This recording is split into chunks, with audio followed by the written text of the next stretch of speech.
Olá pessoal, quero cumprimentar a todos com a paz do Senhor. Mais uma vez, estaremos agora estudando a lição de número 8, onde vamos falar sobre a disciplina na igreja, um assunto bastante importante e também delicado, quando se trata de disciplina. Nós sabemos que a disciplina é algo que nem sempre a pessoa recebe de bom grado, A princípio ela é pesada, A pessoa sente pesaroso, muitas vezes dependendo da situação envergonhado, mas vamos ver, de acordo com as escrituras, que a disciplina ela é necessária na igreja, para conter o pecado, para restaurar a pessoa, E nós sabemos que o ser humano ele precisa de disciplina em todas as áreas da vida. Então nós estaremos vendo que na igreja não é diferente, O fato da pessoa estar numa igreja, ele precisa entender que existe uma doutrina e que quando essa doutrina é quebrada, ele precisa sim ser repreendido, ser disciplinado para entender a seriedade do que é a doutrina da igreja. Então vamos estar trabalhando a disciplina na igreja, lição 8, é a lição de adultos do primeiro trimestre de 2024. Eu sou o professor Marcelo e quero agradecer você que está chegando agora no canal, que acessou aí a nossa rede social no YouTube. Pedir a você que, se for a primeira vez, se inscreva no canal para estar nos ajudando. Também, se você gostar do vídeo, está compartilhando com quem você conheça. E também dando like para estar nos ajudando, ali um joinha. Se você também quiser receber as próximas notificações, toda semana lançamos aqui essas aulas, tanto a de jovem quanto a de adulto. Você ativa o sininho para que você receba as notificações. E também, se tiver alguma dúvida, alguma pergunta, poderá estar falando conosco nos comentários. A partir de agora estaremos entrando nesse assunto tão importante que é a disciplina da igreja, a lição de número 8, que será lecionada no próximo domingo. Então nós temos aqui textual: e já vos esqueceste da exortação que argumenta convosco como filhos. Filho meu, não despreze a correção do Senhor e não desmais quando por ele fores repreendido. Hebreus 12, 25. Ali fala que a repreensão, a princípio, ela traz uma tristeza, uma dor, mas depois ela produz alegria, E fala qual pai que não corrige o filho que ama, Então, a correção, ela faz parte do amor, faz parte do crescimento, Um filho sem correção, ele tem uma tendência de ficar rebelde, não respeitar ninguém, nem autoridade, e colher consequências gravíssimas da desobediência por não entender o que é uma disciplina, Então vamos aí.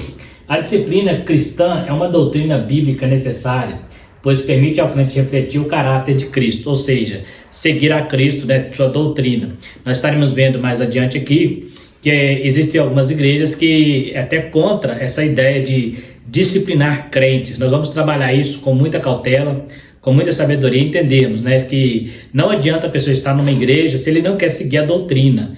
O fato de ele estar na igreja não irá salvá-lo. O que salva é seguir a doutrina. Jesus tinha muitos seguidores, mas discípulos de verdade eram poucos que estavam com ele, que foi até o final. Porque tinha muita gente que estava ali com Jesus por religiosidade, outros por interesses particulares, outros por causa de ele multiplicar pão e peixe, por curar a enfermidade, mas nem todos estavam ali realmente com o coração voltado para o Senhor. E isso é um grande erro quando a gente entende, a gente acha que estar numa igreja é só para buscar coisas materiais, só para buscar coisas dessa vida. O apóstolo Paulo, em 1 Coríntios capítulo 15, ali no capítulo, a gente chama capítulo da ressurreição, ele diz que se nós esperarmos a Deus só nessa vida, somos os mais miseráveis dos homens, porque a nossa esperança é a vida eterna. E para alcançarmos essa vida eterna, a gente precisa sim seguir a doutrina do Senhor e, quando necessário, ser disciplinado pelo Senhor. Estaremos trabalhando então dentro deste contexto.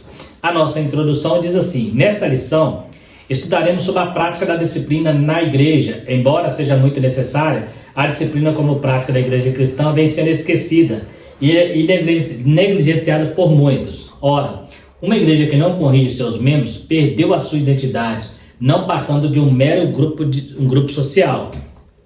O resultado disso são igrejas fracas, anêmicas e sem testemunho cristão. Por isso, nosso assunto da disciplina cristã como um processo formativo do caráter cristão nos nas modalidades corretiva e formativa. Então nós estaremos trabalhando dentro dessa visão de uma normalidade corretiva, né, mas também formativa. O que é formativo? Formando o caráter cristão. É igual uma criança, acabamos de dizer, uma criança ela precisa ser disciplinada, porque através da disciplina é que você vai moldando o caráter dessa criança, né? Então a igreja é a mesma coisa. Uma igreja sem disciplina é uma igreja fria, é uma igreja morna, é um mero ajuntamento de pessoas, não tem compromisso com a palavra, né? Então uma igreja que não tem disciplina, ela tolera pecado, ela acha que a pessoa não precisa mudar de vida para estar na igreja, né? Nós estaremos trabalhando essa questão do que é estar na igreja e o que é fazer parte de uma igreja, que são coisas bem diferentes, né? Então vamos aqui mais um pouquinho.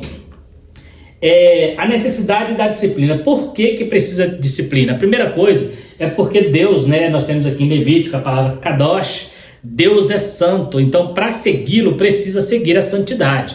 Não adianta eu servir a Cristo e viver no pecado, não anda junto, não tem jeito de eu servir a Cristo e viver numa vida pecaminosa. Então quando nós pecamos, todos somos pecadores, aí entra a disciplina para nos corrigir, para que nós possamos voltar à prática da doutrina. Então a disciplina ela veio para corrigir quando nós caímos no pecado, porque quando aceitamos a Cristo, todos nós nascemos em pecado e fomos resgatados por Cristo, né? Então, através do seu sangue, Ele nos redimiu e para que possamos andar com Ele. Mas nesse caminhar, algumas vezes nós nos deslizamos no pecado que fica sempre nos atormentando através da nossa carne. Então, quando isso acontece, nós precisamos reconhecer a doutrina do Senhor, reconhecer a sua graça e pedir a Ele perdão. E aí Ele vem com a sua disciplina sobre a nossa vida. Tem gente que acha que só porque vivemos no período da graça que não há disciplina, que no Velho Testamento havia até pena de morte, né? Hoje na graça as pessoas fazem o que fazem e parece que fica impune, mas essa disciplina que você não respeita hoje, futuramente diz a Bíblia que todo joelho terá que se dobrar diante do Senhor. Então é muito melhor ser corrigido agora do que pagar mais tarde, né? Igual a gente fala, muitas vezes a criança deixou de ser corrigida pelo pai, depois vai ser corrigido pela polícia, vai parar na cadeia. Por quê? Porque não teve uma disciplina. Então, aquele que não obedece à disciplina do Senhor hoje, amanhã ele vai arcar com as consequências da sua decisão. Então vamos aqui.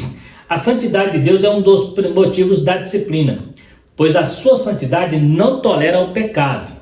No Novo Testamento, Deus sempre fez questão de deixar isso muito claro, quando dava preceitos ao seu povo. A santidade na oração do Pai Nosso demonstra a necessidade de santidade. E a falta de disciplina impede a santidade. Então, se a igreja vive de qualquer maneira, não há possibilidade de haver santidade, porque a disciplina é aquilo que anda junto, paralelo à doutrina. Então, nós temos uma doutrina e quando essa doutrina é quebrada, entra a disciplina. Se eu sigo na doutrina, não há necessidade da disciplina. Então, disciplinar é eu viver de maneira que eu siga os preceitos da palavra. Por que eu preciso fazer isso? Porque ainda que somos pecadores, Deus nos chamou para a santificação. A palavra eclésia, temos estudado sobre isso, significa separado. Então, Deus nos chamou para a santificação. Então, quando nós procuramos viver a santificação, há momentos da nossa vida que nós podemos cair, né, nos deslizar no pecado ou desobedecer alguma doutrina. Aí precisamos então receber a disciplina do Senhor. E a sua maior disciplina é a palavra de Deus, que nos dá a direção do caminho. Então, por que eu preciso da disciplina? Porque Deus é santo e para eu me tornar semelhante a Jesus, eu preciso também praticar a vida de santificação e sempre fugir do pecado e da aparência do mal. E quando eu vier cair nessa situação, eu aceitar humildemente a disciplina do Senhor, né? Outro motivo por que precisa de disciplina, porque além de Deus ser santo, a sua igreja também é santa. Então, se eu faço parte da igreja, então eu preciso estar sempre atento aos preceitos, aos princípios da palavra. Deus é santo e a sua igreja também deve ser. Sede santo porque eu sou santo. Então é uma ordem, né, que Deus dá ali, pelas palavras do apóstolo Pedro, sede santo. Ao formar o seu povo, tanto no Antigo quanto na Nova Aliança, o desejo do Senhor é que ele fosse um povo separado. Na verdade, a palavra grega hagios, traduzida como santo, possui o sentido de separado ou consagrado. Então a diferença está aí. Então a igreja é santa, Deus é santo. Então, se eu faço parte da igreja, que é a noiva de Cristo, eu preciso viver uma vida de santificação. Eu não estou falando de uma vida religiosa fanática, mas uma vida de caráter, uma vida de fruto do Espírito, uma vida onde eu entenda a minha aliança com Deus, e essa aliança ela precisa neutralizar na minha vida o pecado, neutralizar na minha vida aquilo que agride a santidade de Deus e que agride a santidade da igreja. Existem igrejas, por exemplo, que não se tem disciplina, e quando você passa perto delas, você não sabe se é realmente uma igreja ou o que é, porque nem seguem a Bíblia. Então é importante ter esse cuidado. Então, por que eu preciso de disciplina? Porque Deus é santo e a sua igreja, que Jesus comprou com teu sangue, também é santa. E se eu faço parte desse corpo, então eu preciso me santificar, né? Quando a igreja não disciplina, quando a igreja não trata o pecado, nós temos alguns casos na Bíblia em que a igreja não tratou o pecado, né? No Velho Testamento também encontramos alguns casos, como por exemplo o caso de Eli com seus filhos, que tolerava ali a rebeldia daqueles meninos que eram sacerdotes, né? Ele, por ser filho, ele era conivente com o pecado dos meninos ali, né? E eles naquela batalha, eles morrem, né? E o próprio Eli também ali recebe ali o salário pelo pecado, né? Pelo seu erro, né? Que o salário do pecado é a morte, né? Então nós temos aqui, hoje existe uma teologia liberal que não confronta o pecado, onde as pessoas aceitam a Cristo, mas não são ensinadas sobre a santidade. Ou seja, nós temos visto por aí igrejas que estão tentando, ao invés de se adaptar à Bíblia, está tentando adaptar a Bíblia às suas concupiscências, aos seus desejos carnais. Igrejas que não confrontam mais o pecado, né? Ainda usa aquele negócio, aquela questão assim, aquela máxima, né? Você não pode julgar, quem julga é Deus. Não, não é Deus, não é eu que julgo, é a palavra de Deus. Então, quando eu tiver que julgar alguém, tem que ser de acordo com a palavra, não segundo a minha percepção, segundo a minha teologia, mas a Bíblia é que nos julga. Então, essa ideia de que a gente não pode julgar, realmente, eu como não sou juiz, mas a palavra de Deus é juiz para nós sim. Então, quando eu estou com a Bíblia, pela palavra, nós podemos fazer isso. A Bíblia está cheia de momentos em que Paulo repreende igrejas por causa de tolerância de pecado, por causa de meninice, de infantilidade. E Paulo era um homem comum como qualquer um de nós, mas ele tinha inspiração divina nos seus escritos. E ali, ele, através da sua palavra, que ficou registrada até nós, ele mostrou a autoridade que Deus dá aos seus servos para disciplinar pessoas. Isso, lógico, pautado nas escrituras sagradas. Não estamos falando aqui de julgar pessoas por causa de costumes, de nada disso. Julgar pela doutrina, quando a pessoa quebra princípio doutrinário. Um evangelho antropocêntrico que tem colocado o homem no centro. É um evangelho que não repreende quando necessário, né? Hoje temos visto aí, né? Eu gosto sempre de dizer, evangelho coach, né? Onde o homem é o centro de tudo, né? Parece que Deus se tornou escravo do homem, né? Esses evangelhos onde o homem, por mais que ele seja pecador, ele não é confrontado. Na verdade, só a massageação de ego, só elogios, né?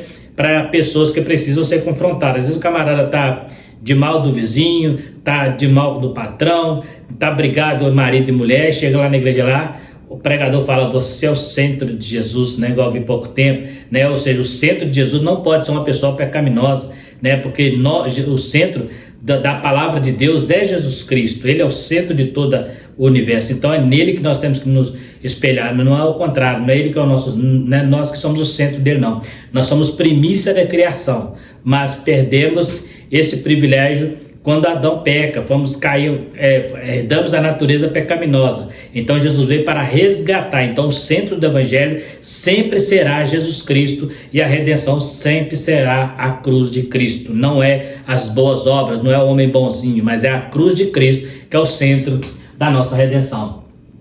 Existem vários textos que demonstram a necessidade de seguirmos a doutrina. Temos o caso de Ananias e Safira, a igreja que tolerava incesto, 1 Coríntios, e a igreja da Ásia em Apocalipse. Nós temos aqui, eu citei 3 casos para você entender que nós estamos aqui no período da graça. Alguém vai dizer assim, não, Marcelo, a punição era no período da lei. Nós temos aqui alguns casos interessantes no início da igreja lá. O primeiro é o caso de Ananias e Safira, que mentiu diante de Pedro e dos apóstolos, né, e escondeu uma parte do valor que era para depositar ao pé dos apóstolos e falou que estava depositando o valor total.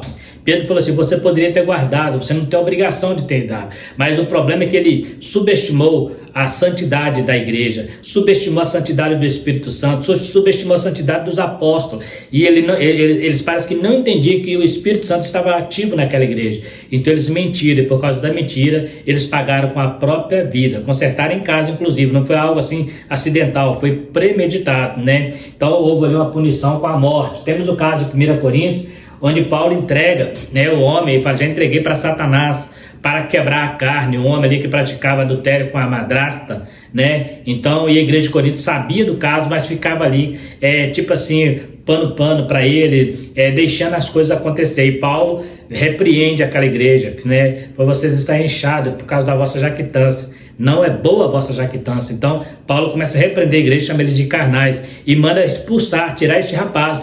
Se ele não mudasse de, tira ele da igreja, tira o iníquo do meio de vós, porque a iniquidade, ela gera mais iniquidade, né?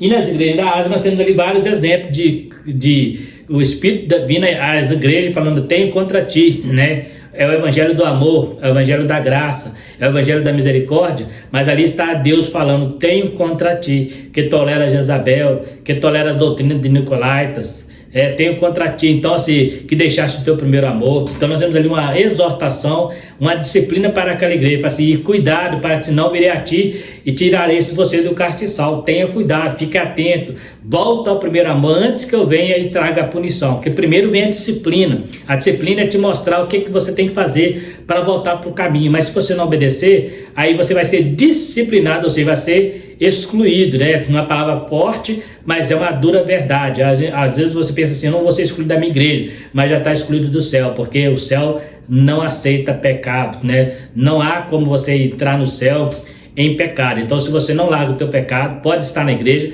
bonitinho como manda o figurino, mas não subirá na volta de Jesus. Então, nós temos aqui, eu citei 3 exemplos, mas tem outros exemplos, né, onde Paulo repreende pessoas que estavam erradas, cometendo coisas erradas, fazendo facção dentro da igreja, e Paulo repreendeu ali, trazendo uma disciplina para eles. Então o primeiro passo é mostrar onde a pessoa está errando, depois mostrar como mudar esse comportamento, né? Esse é no terceiro passo. Se a pessoa não quiser mudar, ele precisa ser expulso da igreja.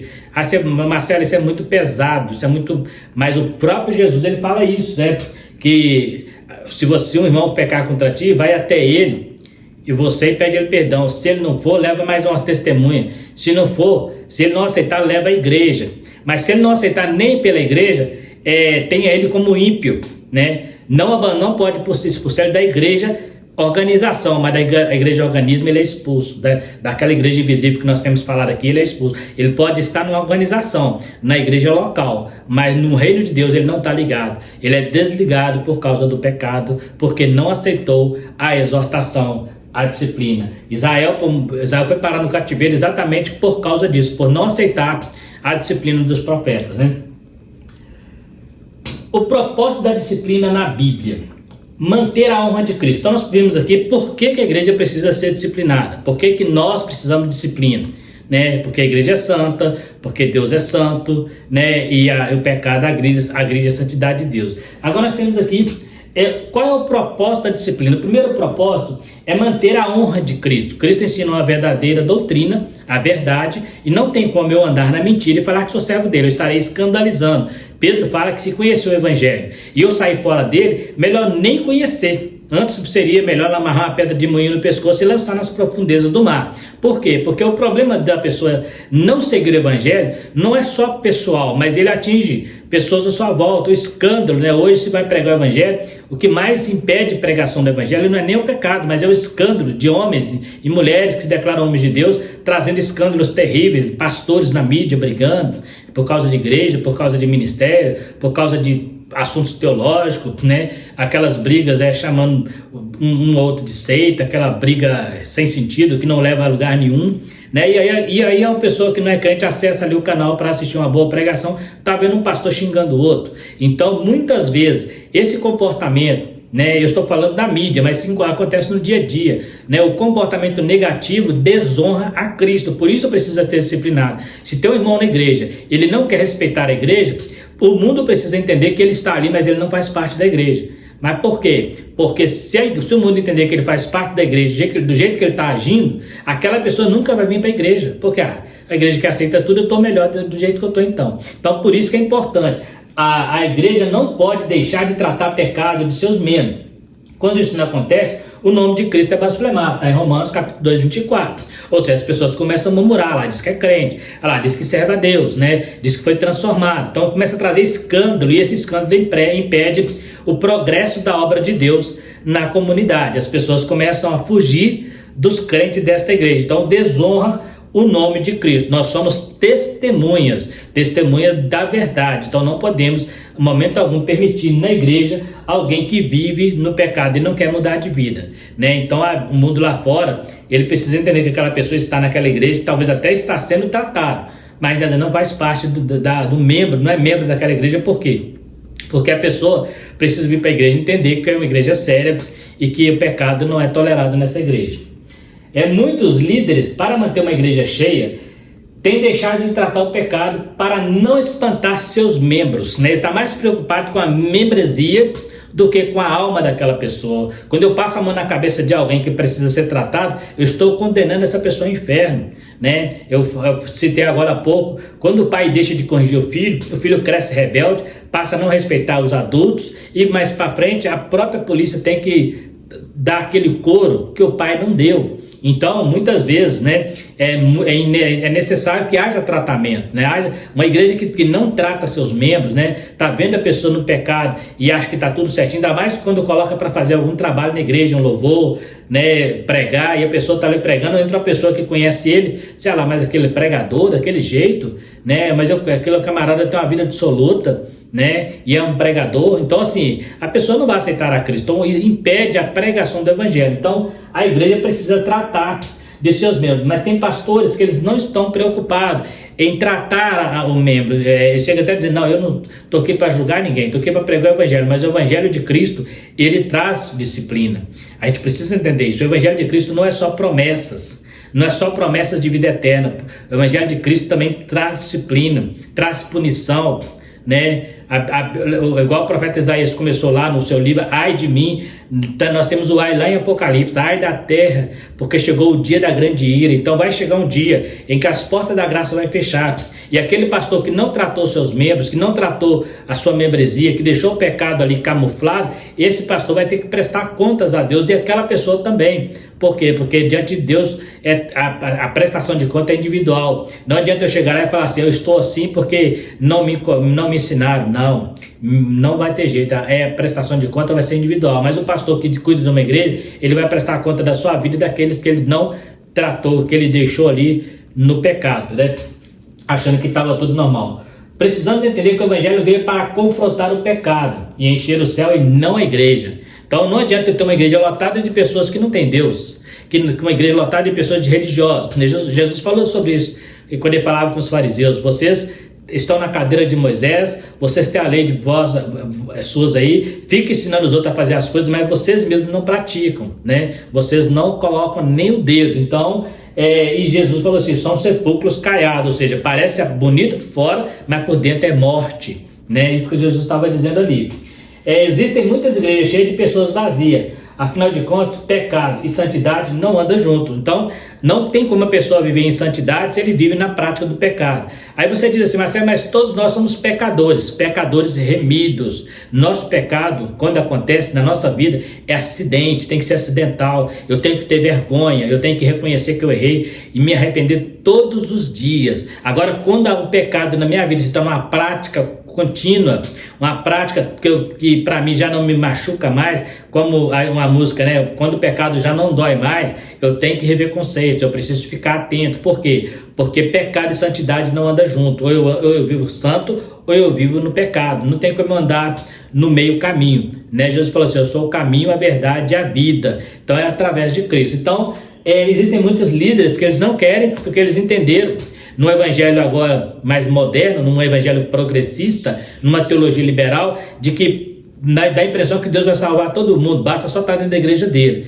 Mas não é assim. Você está numa igreja não te faz um crente. Você está até mesmo pregando o evangelho, não te faz um crente. O que faz um crente é o seu caráter, é a sua santidade com Deus, que é muito pessoal e só Deus conhece. Eu posso falar um monte de coisa, mas Deus sabe quem eu realmente sou. Deus, ele sonda nosso interior e sabe das nossas intenções, da intenção do nosso coração. E a Bíblia diz que o coração do homem é enganoso, mas Deus não se engana. Então, muita gente boa que você conhece por aí, que passa uma visão de santos, estão profanando o nome de Deus e vai ser cobrado lá na eternidade. Então a igreja, tem muitos líderes que estão preocupados mais com o membro, né? Não vou punir aquele membro não, que eu vou perder ele, é muito difícil ganhar. Você já não ganhou, se você tem um membro na igreja, um irmão na igreja, que ele está ali, mas ele está na prática do pecado, você não ganhou ninguém. Porque para ganhar aquele que vive em santidade, quando ele comete pecado, o Espírito Santo mexe com ele, ele entende que ele tem que consertar. Mas se ele não entende, se o pecado na vida dele ficou uma coisa normal, já não é mais doloroso para ele, significa que você não ganhou ninguém. Aquela pessoa está ali, mas não vai chegar ao céu. Então, eu não preciso preocupar com a quantidade, mas sim com a qualidade das pessoas que estão na igreja. Né? Porque o que vai contar para Deus é aquilo que nós vivemos no mundo espiritual e nosso caráter. Né? Então, além da questão de manter a honra a Cristo, também é para frear o comportamento pecaminoso, né? Por quê? Porque se a igreja não confronta pecado, vai só chegando gente e vai continuando do jeito que está. Vai acontecer igual a igreja da Idade Média, né? A igreja medieval, né? Que começou a ter muito pecado entre o clero, né? Muito coisas, principalmente voltadas para a questão financeira, ganância, né? Havia adultérios, né, entre o clero, e aquilo começou a ficar comum. O que aconteceu? A igreja medieval viveu o período das trevas, né, até que veio a reforma para trazer um novo avivamento para a igreja. Mas a igreja inventou um monte de teologias, um monte de doutrina, né, e pregava o evangelho do terror, né, e do suborno, o evangelho do suborno e do terror. Subornava as pessoas, intimidavam pessoas através do terrorismo evangélico, né, para que as pessoas dessem-lhe todos os seus bens, seu dinheiro, para não ir para o inferno, né, como se a igreja tivesse autoridade para isso. Então a igreja começou a não tratar pecado. O que valia eram as indulgências, eram as ofertas. Então a pessoa cometia um pecado, ele pagava para a igreja e era perdoado, mas no céu não era. Então tem que tomar muito cuidado. Então a questão da disciplina na igreja é para frear o pecado. Eu estou na igreja, tem uma pessoa na minha igreja e ele está fazendo algo que não condiz com a doutrina, eu preciso sentar com essa pessoa, conversar com ela, explicar para ela que não é dessa maneira que trabalha, e se ela não aceitar, infelizmente ela não pode estar atuando em nenhum trabalho. Eu não posso dizer que ela não vai congregar, ela tem todo o direito de estar ali, ela tem o direito, mas de participar da liturgia do culto, se ela estiver cometendo pecado voluntário, ela não pode, porque vai entrar alguém que vai ver aquela pessoa ali, vai se escandalizar, né? Então, porque a igreja, a ideia da disciplina é frear, né? Quando Deus deu a doutrina para Israel, é exatamente para frear a idolatria. Inclusive, uma das coisas que levou eles para o cativeiro, porque eles foram disciplinados várias vezes, foram chicoteados e não obedeceram. Por fim, Deus falou assim: a única maneira que eu tenho com esse povo é mandar eles para o cativeiro e mandar a peste e a fome atrás deles, igual está lá em Deuteronômio. Isso aconteceu, eles foram para o cativeiro. Quando eles voltaram para o cativeiro, nunca mais o povo de Israel caiu na idolatria, mas precisou apanhar, precisou morrer muito judeu, muito sangue foi derramado para que eles entendessem que Deus quer um povo santo e não divide a sua glória com ninguém. Então não adianta eu estar numa igreja se eu não quero seguir a palavra de Deus, se eu não quero seguir o evangelho, se eu fico naquela de que Deus amou o mundo de tal maneira e que para que todo aquele que nele crê não pereça. Então é só crer em Jesus, está tudo certo. Não, crer em Jesus é muito mais do que eu dizer eu creio, porque o diabo também crê e ele estremece, só não obedece. Está na palavra de Deus. Examina lá que você vai ver que o fato de você crer somente não te ajuda. Você precisa crer e obedecer aos seus ensinos. Foi por isso que Jesus falou que pregando o evangelho e fazendo discípulo. O que é fazer discípulo? É discipulando para que a pessoa cresça e conheça a verdadeira essência do reino de Deus. Então é interessante entender isso. O outro propósito da disciplina cristã está no fato de que ela põe freio no comportamento pecaminoso. Isso porque o pecado é algo extraordinariamente contagioso que tem poder de se alastrar com grande facilidade. Não sabeis que um pouco de fermento faz levedar toda a massa? Então, uma parábola, né, que Paulo cita sobre o fermento, né? Ele vai levedando toda a massa, então tem que tirar o fermento para que a massa não seja levedada. Então ele está falando sobre pecado. O fermento ali simboliza pecado. Então se tem que tirar o pecado de dentro da igreja, né? Aí você volta a dizer assim, Marcelo, mas a igreja, somos todos pecadores. Mas somos pecadores remidos que lutamos todos os dias contra o pecado. Enquanto estamos lutando, nós não encaixamos nessa questão do comportamento pecaminoso. O comportamento pecaminoso é quando vira uma prática na sua vida, quando não é mais um acidente, não é mais por fraqueza, mas é voluntário. Porque por acidente e fraqueza todos nós cometemos pecado, mas Jesus nos perdoa todos os dias, desde que haja arrependimento. Eu não posso cometer o pecado e achar que está tudo normal, não tem que confessar nada para ninguém, não tem que confessar para Deus. Então eu preciso todos os dias. Davi fala, em pecado me concebeu a minha mãe, né? Mas Davi todos os dias estava orando a Deus para que Deus fortalecesse. Porque se eu disser para você que vai entrar no céu só quem não tem pecado, eu estaria mentindo, porque todos nós somos pecadores. Só não somos pecadores cotumaz, somos pecadores, mas o pecado da nossa vida se torna acidental. Na verdade, nós temos a natureza pecaminosa, mas o nosso espírito está combatendo contra essa natureza todo dia. Então, todo dia eu luto contra o pecado para que eu não venha cair nas suas armadilhas, para que eu não venha cair na sua cilada. E se um dia eu cair, o Senhor é o advogado que nos ajuda. Mas eu preciso entender que eu tenho que lutar todo dia. Como diz um ditado popular, nós matamos um leão todo dia para não cair no pecado. Então a prática do pecado na vida do crente não pode ser algo comum, não pode ser algo normal, né? Então, porque um pouco de fermento pode levedar toda a massa, ou seja, o pecado de um crente pode contaminar o rebanho, né? Então, por isso que Paulo, quando ele vê que não há mais arrependimento, ele manda tirar do meio, né? Não tolerar a prática do pecado. Paulo também repreende a igreja de Corinto por tolerar o pecado. Cristo repreende as igrejas da Ásia por tolerar Jezabel, doutrinas Nicolaitas. O pecado enfraquece a igreja e Cristo não fica onde o pecado não é tratado. Aí você fala assim, Marcelo, mas então quer dizer que se a igreja está em pecado, Jesus não vai ficar lá? Não vai, isso é muito claro. Você vai ver isso lá na igreja de Laodiceia. A igreja de Laodiceia era um grupo de pessoas que tinham pastor, tinha toda uma liturgia, mas a Bíblia fala lá no capítulo 3, né? Eis que estou à porta e bato, se alguém ouvir, né? Ou seja, ele estava do lado de fora da igreja de Laodiceia, eis que estou à porta e bato, se alguém ouvir a minha voz, eu entrarei em tua casa. Então ele estava do lado de fora de uma igreja, onde tinha um pastor, onde tinha ali presbítero, tinha uma igreja constituída, mas o pecado estava lá. Era uma igreja fria, uma igreja morna, uma igreja que não preocupava com a doutrina, uma igreja que não vigiava os seus membros, uma igreja que não tratava pecado. Aí Jesus, o que ele faz? Ele sai dessa igreja e fica do lado de fora. Então cuidado, você pode estar numa igreja, achando que está numa igreja onde Cristo está, e Cristo pode estar do lado de fora. Por quê? Se a igreja vive no pecado, Cristo não fica nessa igreja.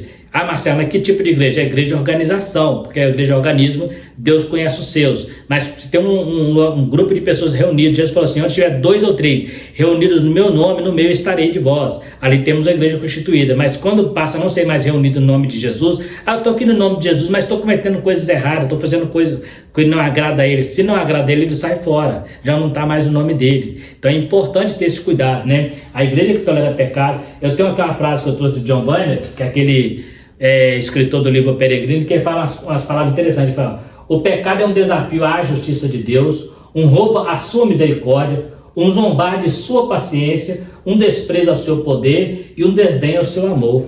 Olha que coisa interessante. É um desafio à justiça de Deus, porque Deus é justo, não tem como ele pegar uma pessoa pecadora e colocar no mesmo patamar de uma pessoa santa, né? Deus separa o profano do sagrado. Deus separa. Não adianta você achar que Deus vai pegar uma pessoa pecadora e vai colocar no mesmo lugar que coloca um santo. Deus separa isso, existe o inferno para colocar o profano, né? A Bíblia fala que o caminho do céu é para cima para se desviar do inferno que está embaixo. Então não tem jeito. Então ele fala aqui, ó, é um desafio à justiça de Deus, um roubo à sua misericórdia, porque eu estou roubando a misericórdia de Deus a meu bel prazer, sem arrepender. Eu estou querendo a misericórdia de Deus, mas sem oferecer nada em troca. O que Deus pede para que sua misericórdia aconteça? Que eu me arrependa. Se eu não arrepender, não tem como ela me alcançar, né? E ele fala, o zombar é paciência, porque as pessoas vão, numa hora Deus vai salvar, né? Uma hora Deus vai salvar, essa hora pode ser tarde. Então eu estou roubando a paciência de Deus.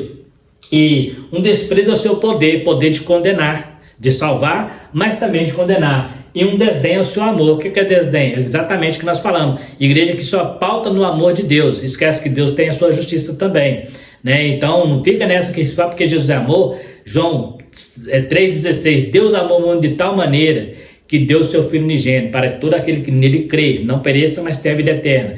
O mesmo capítulo, no versículo 36, aquele que não aceitar a Cristo, negar o Pai, o Filho, a ira de Deus permanece sobre ele. Então, o mesmo versículo que fala no 16 do amor de Deus, no 36 fala que aquele que não segue o Filho, que não tem o Filho, a ira de Deus está sobre a vida dele. Então, não vem com essa de que é só o amor de Deus e está tudo bem, não. Amor de Deus, misericórdia, mas também tem justiça e tem punição. Então, para que eu não alcance a sua punição, eu preciso viver dentro da santidade que foi estabelecida para a igreja.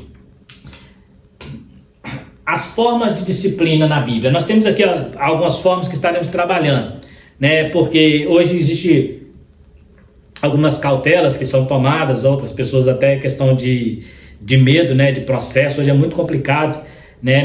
Na atual conjectura que estamos vivendo, as pessoas estão tentando de todos os meios tentar denegrir a imagem da igreja, dos pastores, dos líderes, né? Hoje tem a tal dos direitos humanos, né? Que interferem em assuntos que não diz respeito a eles. Infelizmente nós temos isso aí, então nós temos que tomar muito cuidado, né? O direito público e muitas outras coisas que hoje tem tentado interferir na igreja.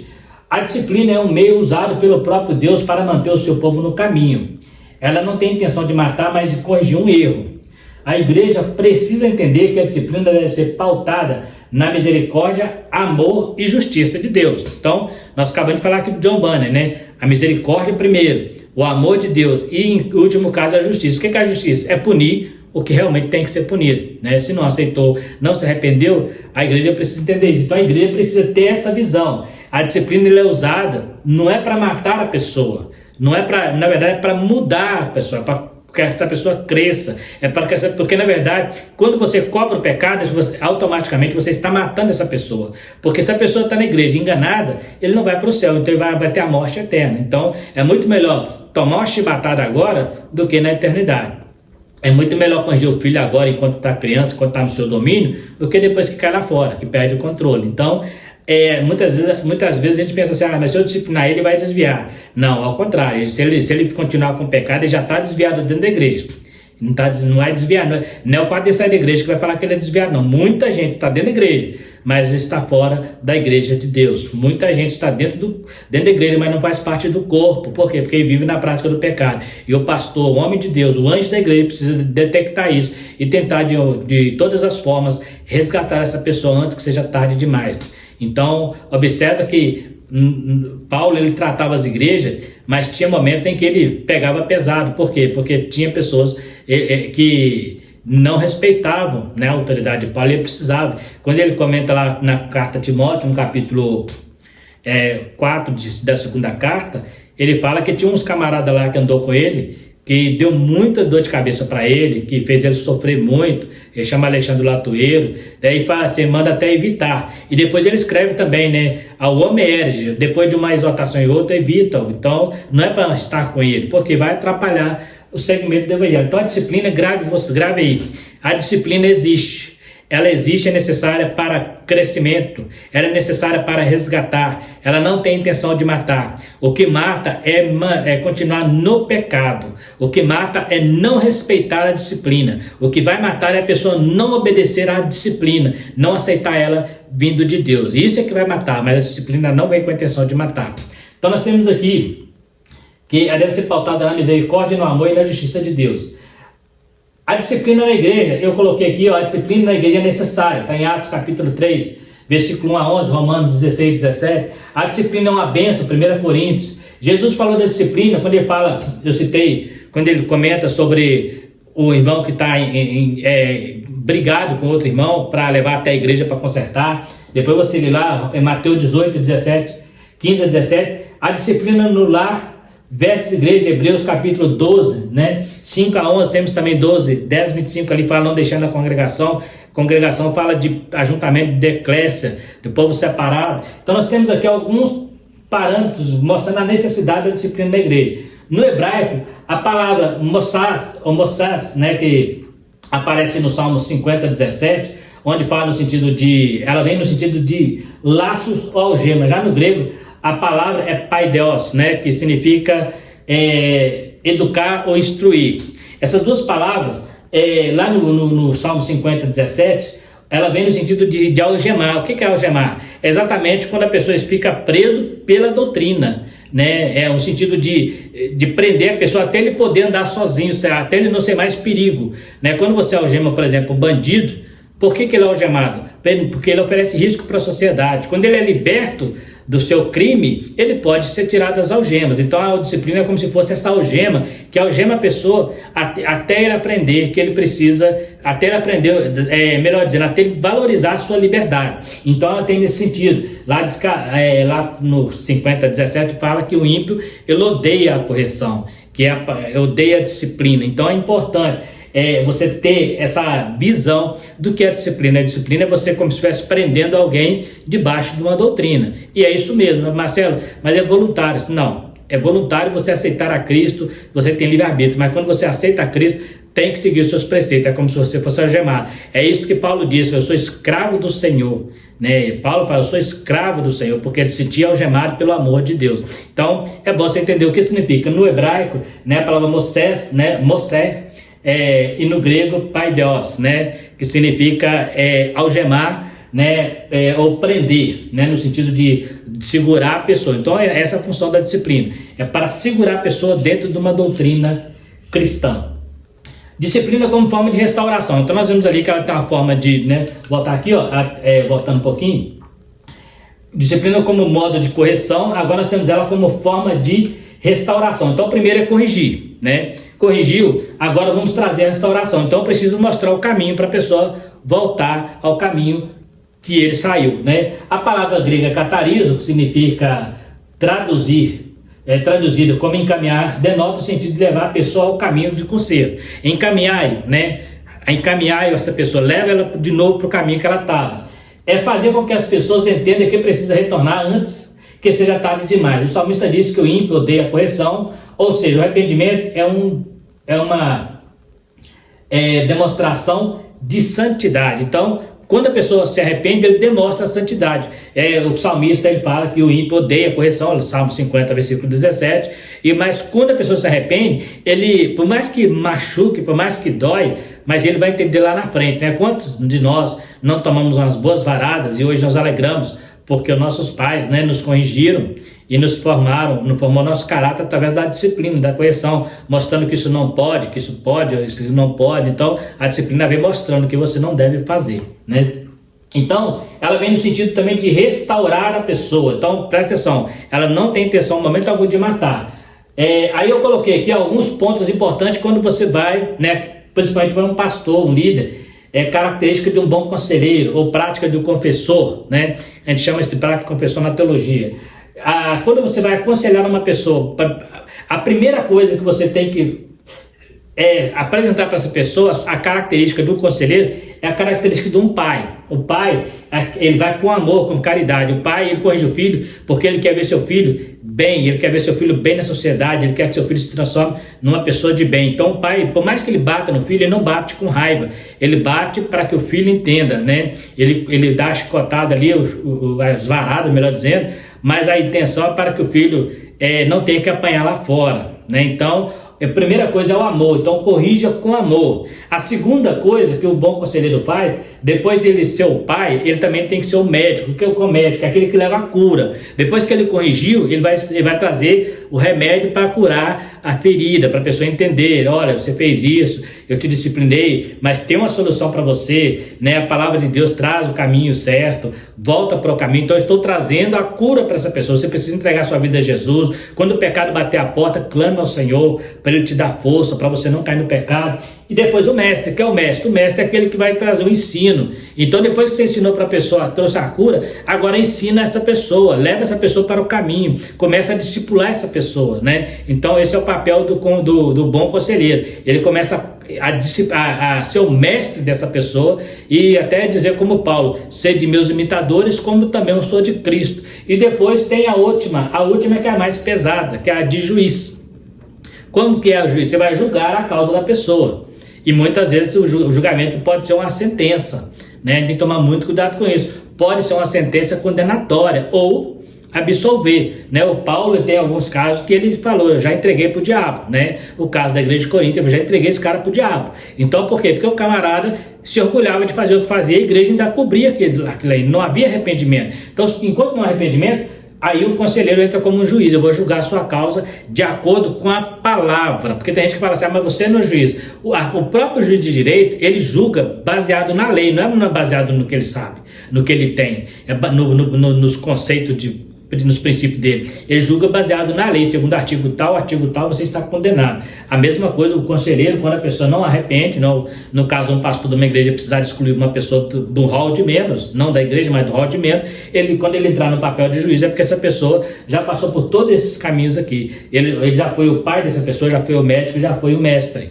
Mas quando ele não aceitou nenhuma das três, ele vai ter que encarar o juiz, né? Que no caso aí vai ser, observa que Jesus ele tinha 12 discípulos, mas Judas era traidor, e é por isso que tem que fazer, faz depressa, porque o diabo já tinha tomado o coração de Judas. Então Jesus poderia dizer, não meu filho, eu te perdoo assim mesmo, se você arrepender, eu te perdoo, mas Judas não arrependeu, né? Se arrependesse, evidentemente Jesus perdoaria, mas ele não arrependeu, ele cumpriu. Então Jesus falou assim, então já que Jesus era o pai, era o médico, era o mestre, durante 3 anos e meio. Mas naquele momento ele falou com Judas, vai e faz o que tem que fazer então. Vai e faz depressa. Porque o diabo já tinha entrado nele, então Jesus teve que agir como juiz. Então vai ter um dia em que Jesus vai deixar de ser o pai, o médico, o mestre, e vai ser o juiz. E a Bíblia diz que todo joelho vai se dobrar diante dele. Então essa igreja que vive na prática do pecado, essas igrejas que acham que não precisa confrontar pecado, esses pastores que acham que tem que pregar só o amor de Deus e não ensina as pessoas a viver o evangelho, não dá um bom ensino bíblico, esses pastores vão arcar com as consequências das suas falsas pregações, e as pessoas que o seguem também vão sofrer consequências gravíssimas por não obedecer, né? A palavra de Deus vai ter que encarar o justo juiz naquele dia, né? Então a disciplina como modo de execução. Então, quando entra a parte do juiz, aí entra a execução, né, da sentença, né? Essa é a parte mais difícil da disciplina. Portanto, é o último recurso quando não há conserto. O último recurso, lembra que eu falei? É o último recurso. Então, eu não posso excluir a pessoa por qualquer coisa. Antigamente, excluía pessoas de igreja até por causa de costumes, coisas que não tinha base bíblica, não tinha base teológica, né? Jogou muita gente fora da igreja. Graças a Deus que hoje a igreja está mais cautelosa, né, em relação a isso, mas no meio pentecostal ainda existem pessoas que estão excluindo pessoas da igreja por causa de costume. Nós estamos falando de doutrinas bíblicas comprovadas teologicamente, não é aquela doutrina do achismo, não. Eu acho que é assim, eu posso aplicar, não, né? Então, a exclusão deve acontecer quando não há mais arrependimento e nem desejo de mudança. Como diz o comentarista, é uma cirurgia para tirar do corpo o membro inútil. Jesus disse que não há arrependimento, Jesus diz que não há arrependimento, deve ser cortado do corpo, Mateus 18. Ele fala, então considera como ímpio e pecador, está lá em Mateus 18, aquele que não arrepende mais. Então, se não há arrependimento, tem que cortar mesmo, né? Não é você que está mandando a pessoa para o inferno, não é a igreja que está mandando, é a pessoa que não quer mudar de vida, porque o caminho está aberto para ele, a porta está aberta, também não quer mudar, então ele não pode ficar fazendo parte do corpo, né? O comentarista cita o exemplo daquele membro do corpo, né? Que às vezes a pessoa precisa amputar para não contaminar o restante do corpo, né? Muitos casos de cirurgia são feitos, né, em membros do corpo, porque a pessoa começa a apodrecer ali a carne e tem que tirar aquela parte para não atingir as demais. Então, muitas vezes vai acontecer casos em que algum membro terá que ser amputado, sim, né? Por quê? Porque a igreja quer? Não. Porque Jesus quer? Não. Jesus não tem prazer na morte do ímpio. Ele tem prazer que ele se arrependa. Mas se não quer se arrepender, o que vai sobrar para ele é o salário do pecado. Então ele vai ser cortado. Ele pode até ficar na igreja congregando, mas ele não vai fazer parte do hall de membros dessa igreja, né? E nem do mundo espiritual, principalmente. Por quê? Porque ele não quer mudar de vida. Se não quer mudar de vida, eu até costumo dizer, se você não quer mudar de vida, não tem sentido você ir para a igreja, né? Não tem sentido. A nossa conclusão. Nesta lição, vimos o valor da disciplina cristã sob diferentes aspectos. A disciplina se mostra necessária quando sabemos que Deus é santo e exige que seu povo seja santo. Aprendemos sobre isso. Então, por que a disciplina? Porque a igreja é santa e o seu povo precisa ser santo. Por outro lado, a disciplina também cumpre os propósitos de Deus quando ela conduz o cristão a se conformar com caráter de Cristo. Então a disciplina, além dela mostrar que é porque nós somos santos, a igreja é santa, é conformar com o caráter de Cristo, aprender de Cristo, né? E uma igreja indisciplinada, portanto, perdeu o bom cheiro de Cristo. Então a igreja que não tem a disciplina, não é uma igreja que não tem doutrina, vamos dizer assim, melhor ficar mais claro, essa igreja ela não tem nada a ver com Jesus, porque a igreja de Cristo ela é disciplinada, ela tem doutrina, ela tem princípios bíblicos e a gente obedece esses princípios. E quando não obedece, Jesus vem até esta igreja e a repreende. Jesus não quer matar ninguém, ele quer vir para salvar. Quem veio para matar, roubar e destruir é Satanás. Jesus veio para salvar, mas para salvar ele estabeleceu um caminho. E ele falou assim: eu sou o caminho, vem atrás de mim, me siga, né? Aprendei de mim. Ele citou ali no livro de Mateus ali os princípios do reino, né? Ali no Sermão do Monte. Então ele mostra ali todos os princípios do reino. Então eu preciso pautar nessa doutrina. Se eu não sigo essa doutrina, não adianta eu dizer que ama Cristo se eu vivo na prática do pecado. Não adianta eu dizer, tem muita gente que está na igreja hoje que ele está na igreja por conveniência, está na igreja porque acostumou, porque gosta de estar ali, gosta da música, gosta das pregações, mas nunca se converteu de verdade, correndo um grande risco de estar perdendo o melhor dos dois mundos. Então, se você está nessa condição na igreja, é importante você rever conceito e pedir ao Senhor que te ajude nesta caminhada, porque Deus não veio para matar, Jesus veio para salvar, veio para libertar. O que mata é o pecado, o que mata é afastar de Deus. Agora, se você aproximar de Deus, mesmo sendo pecador, Ele pode te purificar. O profeta Isaías diz que ainda que nossos pecados sejam como carmesim, diante de Cristo se tornarão branco como branca lã. Mas para isso eu preciso estar diante do Senhor. Então a disciplina não veio para matar, a disciplina não veio para destruir, ela veio para restaurar, para edificar e, em alguns casos, se for necessário, ela vai sim excluir também. Mas esse é o último caso. O importante é estar sempre atento e as pessoas sempre ter aquela oportunidade. Observa que o filho pródigo, ele saiu de casa, o pai deixou ele ir e deixou para lá, e correu o risco de morrer lá no pecado. Mas quando ele resolve voltar, o pai o perdoa, porque ele tomou a decisão de voltar. Não foi o pai que foi lá buscar ele, não foi o amor de pai.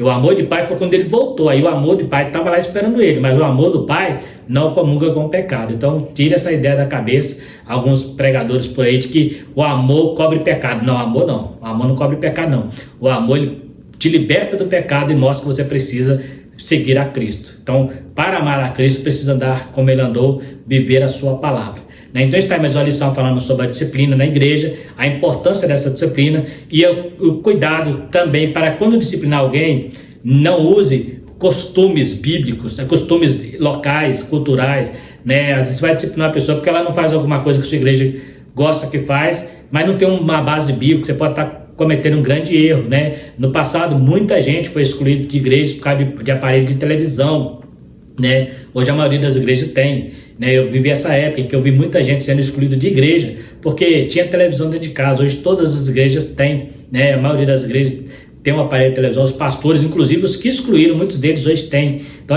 olha que perigo. Então, se for excluir alguém na igreja, que seja o último caso, e mesmo assim, se essa pessoa realmente demonstrar desinteresse em se arrepender, em buscar a presença de Deus, mas enquanto ela deixar uma porta aberta, o que vai prevalecer é aquilo que nós falamos: você vai ser pai, médico e vai ser o mestre dessa pessoa. Enquanto ela estiver com o coração aberto, mesmo que ela não consiga, você tem que estar sempre dando oportunidade para ela. O que não pode, ela achar que está normal, igual o jovem lá que adulterava com a própria mãe e se orgulhava disso, com a madrasta, mulher do pai dele. E a igreja cobria aquilo ali. Então, isso não pode acontecer. Então, se uma pessoa está na igreja e não quer obedecer os princípios da igreja, o melhor é que ela não esteja na igreja, porque a igreja é uma igreja santa, é uma igreja pura. Jesus mandou que nós nos santificássemos todos os dias e que nos apartasse do pecado. Lá no Velho Testamento, Deus tirou a nação de Israel e falou assim: vocês são povo meu, separado, povo santo, nação santa. E não, quando chegar na terra de Canaã, não faz o que eles fazem lá, porque é por causa disso que eu estou tirando eles de lá,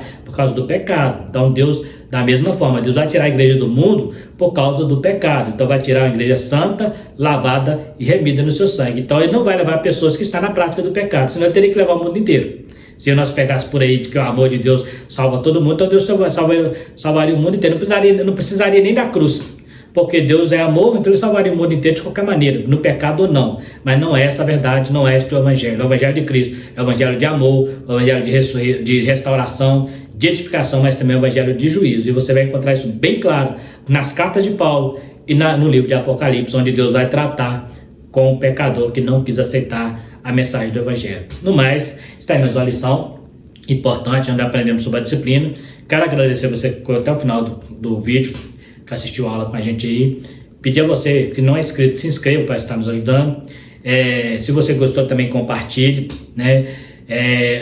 Dê o seu like e também ative o sininho para você receber as próximas notificações. Se você também tiver alguma dúvida ou tiver discordado de algo que nós falamos aqui, poderá estar conversando conosco no comentário, né? Nós ensinamos aqui baseado na Bíblia, não é opinião nossa, mas é o que a Bíblia ensina. Mas talvez você tenha discordado de alguma coisa ou ficou alguma dúvida pairando no ar, tem toda a liberdade de nos chamar nos comentários e na medida do possível estaremos retornando a você. No mais, quero agradecer a você que ficou até o final. Fiquem todos com Deus e até a próxima lição, se Deus quiser.